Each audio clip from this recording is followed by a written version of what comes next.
Daddy. You alright? Yeah.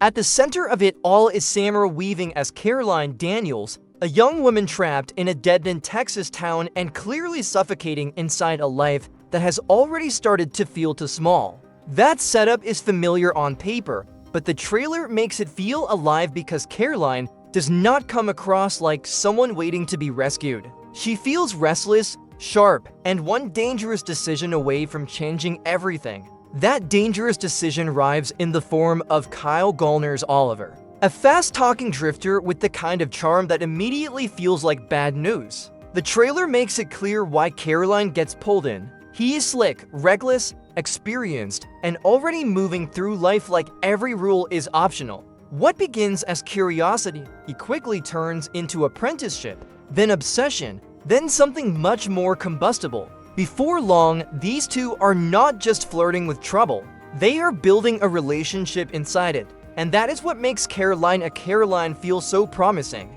This is not being sold as just another Bonnie and Clyde riff with pretty cinematography and a rebellious soundtrack. The trailer points to something messier and more intimate. It looks like a movie about what happens when desire, freedom, crime, fantasy, and emotional need all start feeding each other at the same time. That combination can either collapse into cliché or explode into something unforgettable.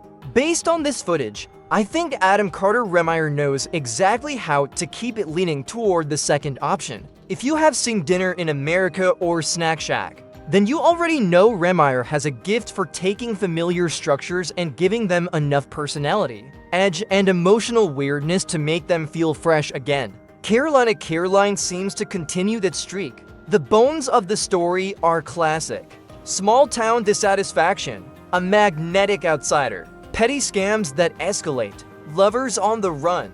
But what sells it is the attitude wrapped around those pieces. The trailer has rhythm, bite, and that grimy American texture that makes everything feel sweaty, impulsive, and one wrong turn away from disaster. Samara Weaving looks completely locked in here. She has already proven she can weaponize chaos on screen, but Carolina may be the kind of role that lets her show the full range of what she can do.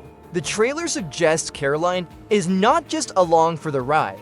She becomes the engine. She evolves from bored gas station worker into the active force driving the duo's criminal momentum. That shift matters because it gives the movie its own identity. Caroline is not being dragged into Oliver's life. She is choosing it, shaping it, and maybe even becoming more dangerous than he is. Kyle Gallner, meanwhile, seems perfectly cast as the man who opens that door. Oliver could have easily become a cartoon, the standard smirking criminal who exists only to tempt the heroine into bad decisions. But this trailer hints at something more layered. Gallner plays him with enough sincerity that his affection for Caroline feels real, even while everything around him screams risk. He is clearly a hustler. He is clearly trouble. But he does not look empty. He looks like someone who genuinely believes the scam is a lifestyle. The road is freedom, and love is just another thing worth betting on. That chemistry is probably the film's most important weapon,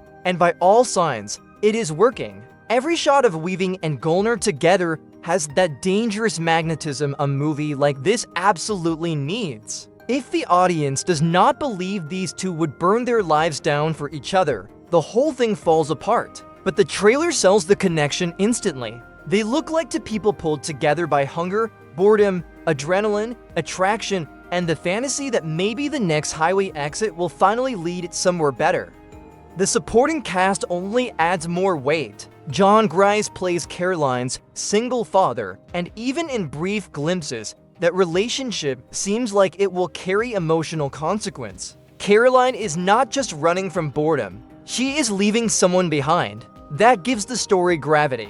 Kyra Sedgwick also appears, and the film seems smart enough to use veteran faces not as decoration, but as pressure points inside Caroline's world. Then there is the music, which sounds exactly right for this kind of story. With artists like Jason Isbell, Chris Stapleton, and Loretta Lynn in the mix, Caroline is clearly leaning hard into American roots textures. In a movie like this, the soundtrack is not just background, it is the bloodstream. It tells you whether the film wants to feel mythic, rebellious, tragic, or romantic. Here, it feels like all four. What really caught my attention, though, is how confidently the trailer balances romance and threat. A lot of crime romances fall into one of two traps. They either become too glossy and glamorize the danger without emotional cost, or they forget to make the relationship seductive in the first place. Caroline seems to understand that both sides matter. The attraction has to feel intoxicating, and the fallout has to feel real. That tension is where the best versions of this kind of story live. And yes, the Bonnie and Clyde comparison is inevitable. The film is obviously playing in that lane. But honestly, that is not a weakness unless the movie brings nothing personal to the formula. Rehmeier's approach appears to be less about reinventing the wheel and more about making sure the wheel spins with enough style, heart, and nerve that it still feels exhilarating. The early reaction out of Toronto described the film as tragic, wildly entertaining, and driven by strong lead performances. The trailer backs that up. It looks sexy, but not polished in a fake way. It looks chaotic, but not random. It looks romantic, but not safe. I also like that the trailer suggests Caroline becomes the moral center and the moral fracture point at the same time. Oliver may know the game better, but Caroline looks like the one who starts asking the real questions. Why are we doing this? Who gets hurt? Where does this stop? That tension could be what elevates the movie beyond surface cool. And then there is the promise of a huge finish. Everything I have seen points toward a final act that shifts from reckless romance into full emotional impact, with a climax that is both thrilling and painful.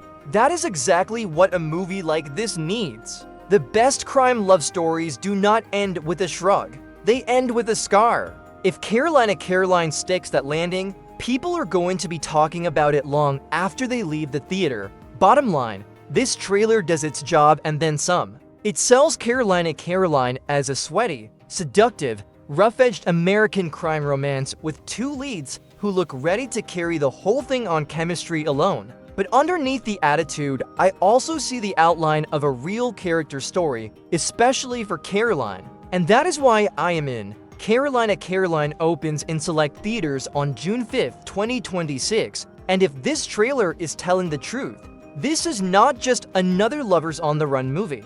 It is a fuse already burning. So yeah, I would keep a close eye on this one. Because sometimes the movies that look the dirtiest and most reckless are the ones that hit the hardest when the dust settles.